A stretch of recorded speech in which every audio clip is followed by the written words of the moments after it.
Tabiiyki savol tug'iladi. Mana shu Harappa sivilizatsiyasini qaysi arxeologlar o'rgandi va qaysi yillarda o'rganildi degan albatta savol bo'ladi. Men yuqorida alohida aytgan edim, 1920-yildan albatta bu kuchaydi, ammo tamal toshi, bu hududlarni o'rganish tamal toshi 1853-yildayoq Aleksandr Kanning arxeologik qazishlar olib borishi natijasida bu yerda ilk tadqiqotlar boshlandi. Keyinchalik Saxni Harappani o'rgandi 21-yil, 1921-yil.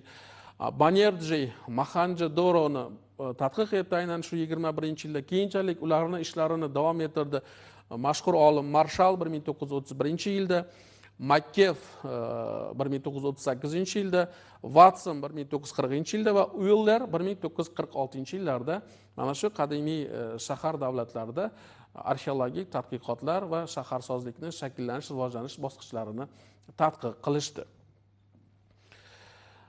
Albatta bu hududlarni qamrovi, masalan, yana shu o'rinda bir bahsli masala tug'iladiki, Mohenjo-Daro va Harappani bugungi davlatlar miqyosida olganda qayerlargacha uni ta'siri bo'lgan degan savol qo'yilishi aniq.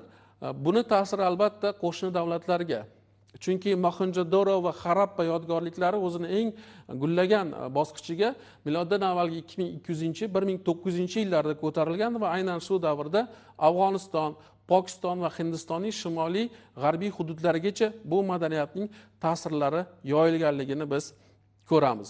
Qolaversa, Harappa sivilizatsiyasi arxeolog olimlarning yakdil bir xulosalariga ko'ra dunyodagi eng yirik katta maydonni egallagan sivilizatsiya sifatida ham e'tirof etilgan.